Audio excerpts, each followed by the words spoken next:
I'm going to show you how to fix your Greenworks battery powered mower. This is a very simple fix, and hopefully if yours has stopped working, this is all you need to do. Remove 6 screws from the top, lift the top and push the motor brushes back in place. They tend to pop out. My Greenworks mower just suddenly stopped working. It was fine 1 minute and then put it away, got it out again, it didn't work. Check the battery status. It's okay. I'm going to replace the battery now. Make sure it's fully in. Make sure the safety cutout plug is inserted properly. Voila. Okay.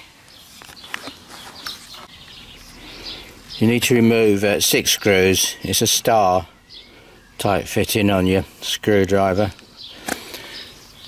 There we go. So one there, one there, one there, one there. And how you're supposed to remove these 2 under this bar, I have no idea. I managed to loosen them a little bit by getting the screwdriver bit in there, but I can't see how to remove this bar. So I'm able to get inside by lifting the front, and here's the motor.